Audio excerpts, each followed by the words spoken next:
你知道有一种时刻叫做神的 timing 吗？不是你想等红灯转绿的那种 timing， 是那种当你以为上帝还在 loading， 结果他早就准备好要震撼全场的 timing。 我们今天来看约书亚记第4章后半段到第5章第1节，这里发生了一件超戏剧的事。前面以色列人刚刚经历河水分开的奇迹，对，你没听错，不是红海那次，是第2次，这次是约旦河开。你想象那个画面，河水像被看不见的手，暂停键一按，啪，立起来。祭司扛着约柜站在河中央，脚边原本应该是鱼在游，结果变成干地，整个民族几十万人走过去，连鞋底都没湿。然后现在上帝对约书亚说，好了，叫祭司上来吧。我每次读到这段都觉得超像电影慢动作。约书亚对祭司说，上来吧。他们一抬脚，一踏上河岸，圣经说什么？约旦河的水就流到原处，泛滥如初。你看哦，神的 timing 超精准，不是早1秒，也不是晚1步。水没有提早流回去淹死人，也没有延后关掉搞个大排长龙，这叫神的控制力100%。如果是人操作这个奇迹，我保证现场会出事。摩西版本的海开多久？那我们开河是不是也差不多3分钟？结果有一半人过去，一半的人还在擦鞋底，啪，河水回来。新闻标题马上出现，以色列奇迹活动变悲剧。但神不是人，他精准，他信实，他不拖延。当河水退回去，那12颗大石头，每支派1颗，已经立在吉甲，成为纪念碑。这不是观光打卡点，是信仰的见证点。未来有人问，爸，这些石头是什么？父亲会说，孩子，这是上帝让我们走干地，过约旦河的记号啊！我超爱这个画面，因为你知道，我们也常常忘记神做过的事。我们的灵命记忆体常常满满都是烦恼，而神的恩典被自动清空。所以神叫以色列人立时，就是要提醒他们，别忘了，我是那位让不可能发生的神。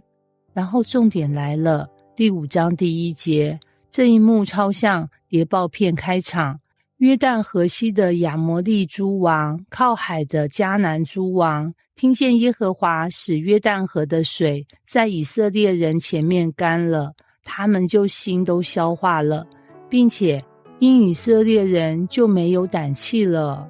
翻译成现代中文就是，整个迦南地的王们听到这消息，吓到腿软，心脏快停止运作。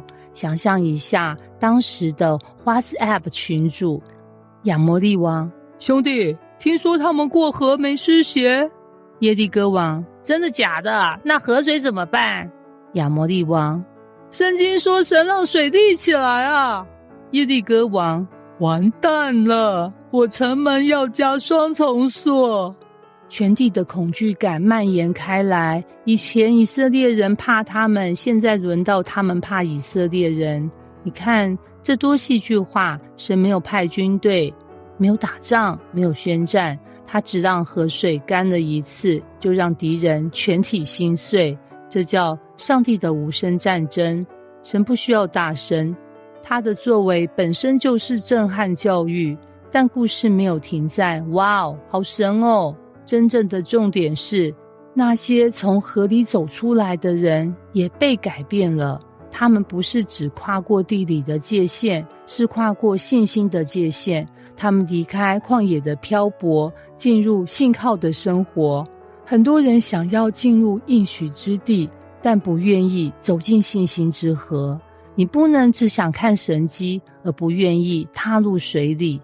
约旦河分开前，祭司的脚要先碰到水。信心不是等着看到干地才走，信心是脚湿之前就相信地会干。你生命中也有一条约旦河吗？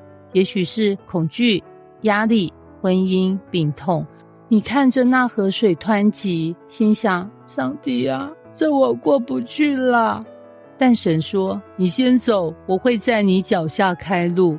神的神迹不是你在旁边看，而是你走进去，他就动工。而当他带你过去后，别忘了立下你的12块石头，那是见证，是提醒，是信心的 GPS。 当神动手的时候，河水会退，敌人会怕，你会被改变，但最厉害的是，上帝借着你的信心，让他的名在地上被高举。他不只是让以色列人过河，他是让全地都知道，他才是掌管水、掌管心、掌管历史的真神。各位记得，当神说上来吧，他不只是叫你上岸，他是在宣告新的季节开始了。